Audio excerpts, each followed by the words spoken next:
away my pain. Sunny days, baby, take away the rain. Take me to a new place, change my name. Don't take my dream, baby, surely go insane. There ain't nothing I can do about it, oh no. Nothing I can do. You're my sweet inspiration. I'll do anything you want me to do, anything at all. Yes, I will. You're my sweet inspiration. I'll do anything you want me to do, anything at all.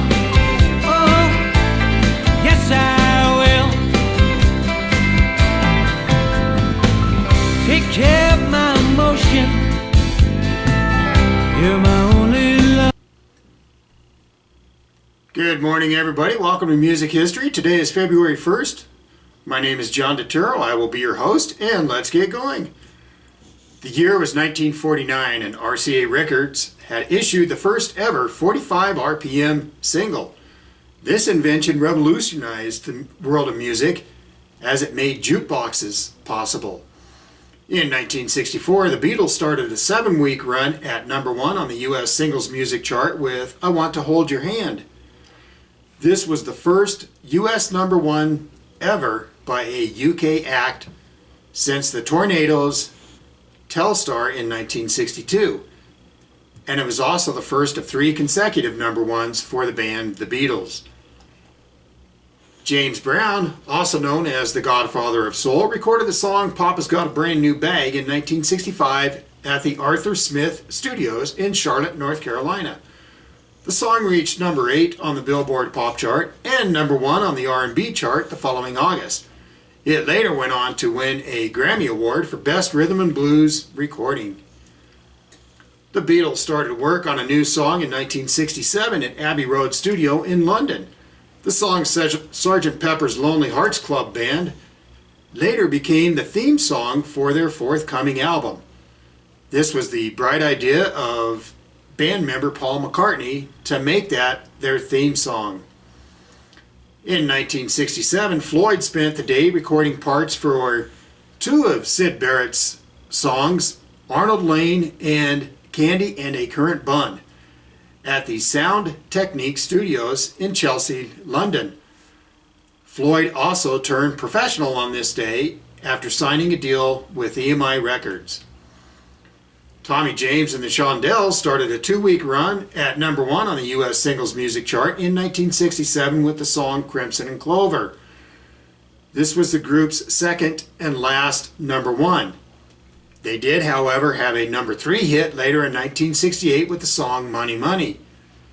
And of course, as you all know, this became the number 1 song in 1987 for Billy Idol.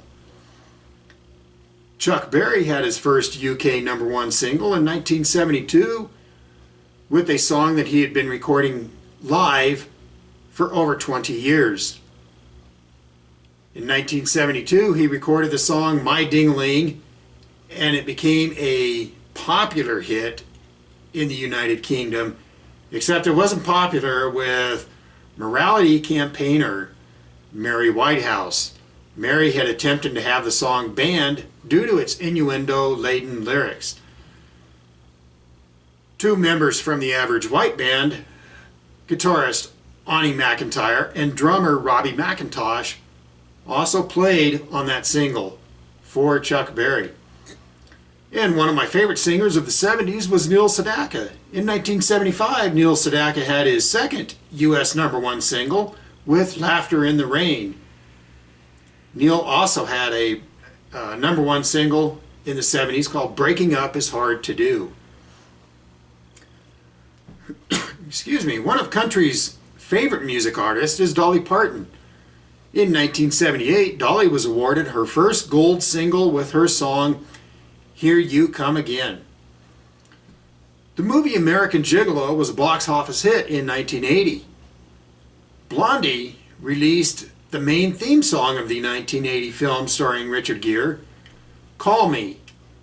The song peaked at number 1 for 6 consecutive weeks and became the top-selling single of the year in the United States in 1980.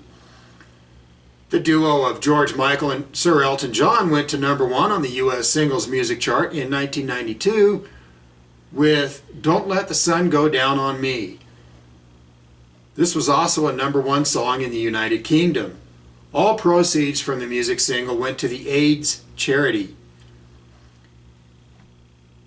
Country music singer Doug Stone moved into the number 1 spot on the Billboard Country Music Singles Chart in 1992 with A Jukebox with a Country Song. In 1997, the band Blur went to number 1 on the UK Singles Music Chart with Beetlebum. The song's title is said to be a stab at Liam Gallagher, who is the lead singer of Oasis, for his over-idolization of the band The Beatles. A collection of Sir Elton John's private photos on display at a museum in Atlanta were withdrawn in 2001.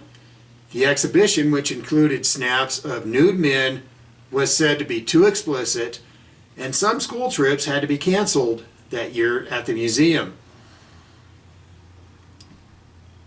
In 2008, U.S. Space Agency NASA announced that Across the Universe by the Beatles was to become the first ever song to be beamed directly into space. The track would be transmitted through the Deep Space Network, a network of 40 antennas, on the 40th anniversary of the song being recorded. It was being aimed at the North Star Polaris, which is 431 light years from Earth. In a message to NASA, Paul McCartney sent a message and saying the project was an amazing feat. Paul also went on to add, "Send my love to the aliens. All the best, Paul." Bruce Springsteen started a two-week run at number 1 on the United Kingdom Music Album Chart in 2009 with Working on a Dream. This was his 16th studio album. In 2011, at the 46th Annual Academy of Country Music Awards, singer Miranda Lambert received 7 nominations to become the number 1 favorite to win any awards that night. And yes, folks, it's true. Always listen to your mother. In 2014, a new report found that about 2/3 of the people were left with ringing in their ears after a nightclub or after a night out at any club, gig, or pub. Campaign group Action on Hearing Loss said the poll of 1,000 adults also showed 1/3 would ignore the safe level of their music players, and they were all left with ringing in their ears. And now, folks, it's time to say happy birthday to the people that brought us great music or had a hand in creating the music that we all love. Those people born today, February 1st, are Bob Shane, born in 1934. Bob was known as part of the Kingston Trio, who had the 1958 U.S. number 1 and UK number 5 single, Tom Dooley, plus 9 other U.S. top 40 hits. Don Everly was born in 1937. Don was a guitarist and singer with the Everly Brothers, who had the 1958 U.S. number 1 single, All I Have to Do Is Dream. Plus, they went on to have over 25 other hit singles. Ray Sawyer was born in 1934. Sawyer was best known as singer and songwriter with the group Dr. Hook, who had the 1972 U.S. number 5 and UK number 2 single, Sylvia's Mother, plus 9 other U.S. top 40 hits. Jimmy Carl Black was born in 1938. Jimmy was a drummer who worked with Frank Zappa on his 1970 UK number 9 album, Hot Rats. Joe Sample was born in 1939. Joe was a keyboardist with the band The Crusaders, who had the 1979 number 5 single, Street Life. Normie Ray was born in 1947. Normie was a singer and the biggest solo star of Australian pop in the 60s. Normie had a 1965 hit that reached number one on the Australian music singles chart with Que Sera Sera. It spent 11 weeks at the top of the charts. Singer Rick James was born in 1948. Rick scored the 1981 U.S. number 3 album Street Songs and the 1981 U.S. number 16 single Super Freak Part 1. Mike Campbell was born in 1950. Campbell is a guitarist with Tom Petty and the Heartbreakers. They had the 1977 single American Girl and the 1989 number 28 single I Won't Back Down, along with the 1991 number 3 album Into the Great Wild. Campbell also went on to work with greats like Bob Dylan, Johnny Cash, George Harrison, Fleetwood Mac, Roger McGuinn, Tracy Chapman, Warren Zevon, and Stevie Nicks. Singer Lisa Marie Presley was born in 1968. Lisa is the daughter of the famous singer Elvis Presley, and she is also known as the Princess of Rock and Roll. Lisa married Michael Jackson in 1994 and separated on December 10th of 95. She also married actor Nicolas Cage. Lisa had the number 16 music single Lights Out. Patrick Wilson, born in 1969. Patrick is best known as the drummer with the American alternative rock band Weezer, who had the 1995 number 12 single Buddy Holly. Roy Welty was born in 1971. Roy is a drummer with The Offspring, who had the 1999 UK number 1 and US number 59 single Pretty Fly for a White Guy. They also had the 1999 US number 6 and UK number 10 album Americana.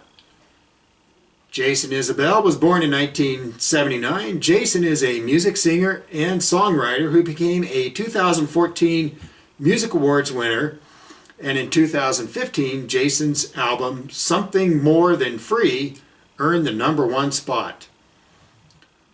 Carl Johann Schuster was born in 1985. Schuster is better known by the name Shellback. Shellback is a Swedish songwriter, record producer, and musician, and was listed as the number 1 producer of 2012 on Billboard's magazine's year-end chart. With songwriter Max Martin, he produced, written, and or co-written songs for Taylor Swift, Usher, Pink, Lily Allen, Carrie Underwood, Adele, Adam Lambert, Maroon 5, Avril Lavigne, and a long list of other artists. Harry Styles is born in 1994. Harry is known from the English-Irish pop boy band One Direction, who formed after finishing 3rd in the 7th series of The X Factor in 2002. One Direction scored the 2011 UK number 1 music single What Makes You Beautiful and the 2013 number 1 One Way or Another Teenage Kicks. And there you have it, folks. That's your music history. Today is February 1st. My name is John Dotero. And as always, in the great words of Casey Kasem, keep your feet on the ground and keep reaching for the stars. Thank you. Enjoy your music. Make it a great day.